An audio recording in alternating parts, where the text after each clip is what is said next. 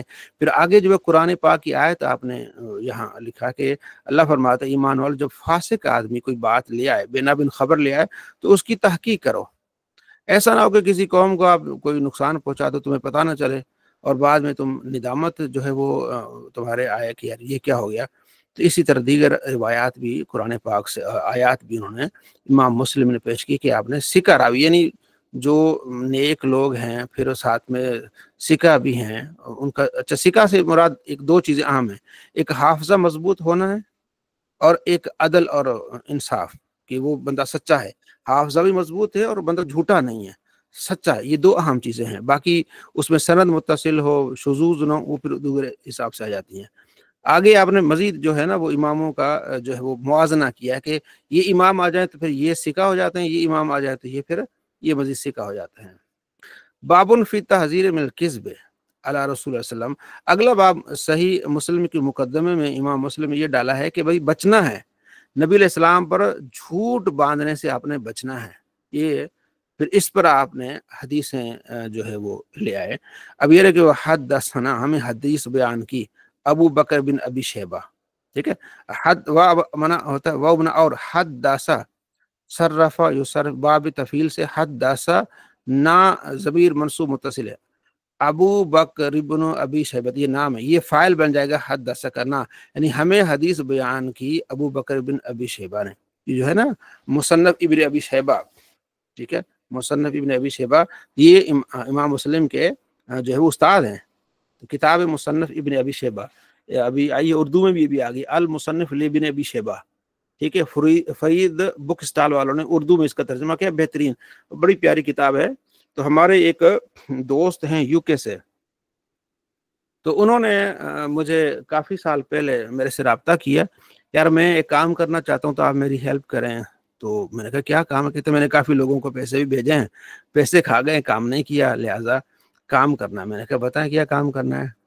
تو انہوں نے کہا جی کچھ میں یو کے میں ہوتا ہوں تو مجھے کتابوں کی ضرورت ہوتی ہے، یا پاکستان سے یو کے کتابیں لانا بہت مہنگا ہوتا ہے، اگر آپ کسی سے کتاب آپ وہاں سے منگوا لیں جتنے کی ہے میں آپ کو پیسے بھیج دوں گا، تو آپ نے اس کتاب کی PDF بنانی ہے، PDF بنا کے آپ نے مجھے سینڈ کر دینی ہے، اور جس نے PDF بنانی ہے اس کی بھی میں اجرت دے دوں گا. میں نے کہا چلو ٹھیک ہے. میرے پاس ٹائم نہیں ہوتا تو میں نے کچھ لڑکوں کو لگایا، تو ماشاءاللہ اس کا بڑا اچھا کام ہو گیا، اور میرا فائدہ یہ ہو گیا کہ وہ مجھے کتابیں مل جاتی ہیں جی، ان کو PDF مل جاتی ہے. تو ابھی بھی ایک المصنف لابن ابی شیبہ انہوں نے منگوائی ہے، وہ پورا سیٹ آیا ہے، تو وہ بھی بچے کی ڈیوٹی لگانی ہے کہ آپ نے اس کی PDF بنانی ہے اور ہمارے بھائی کو سینڈ کر دینی ہے. تو اس لیے آج سے بھی میرے پاس وہ آ گئی. اسی طرح بہت ساری کتابیں انہوں نے پھر لی، اللہ ان کو جزا خیر عطا فرمائے. یہ میری ایک بھی کیا ہے وہ امداد ہو گئی. جی جاوید صاحب کچھ کہنا چاہ رہے ہیں؟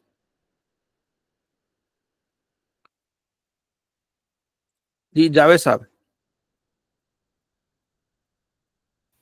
آپ کا مائک میوٹ ہے. جی السلام. جی السلام علیکم. جی وعلیکم السلام. اچھا، یہ مصنف ابن ابی شیبہ جو کتاب ہے نا، اب یہ آن لائن اردو میں بھی موجود ہے. اچھا آ رہی ہے؟ ہاں آ گئی ہے پوری کتاب. اور یہ بھی میرا اچھا خیال ہے یہ وہی ٹرانسلیشن ہے جو ہمارے کسی شخص نے کی، لیکن بہرحال اب وہ ہے پوری جو ہے وہ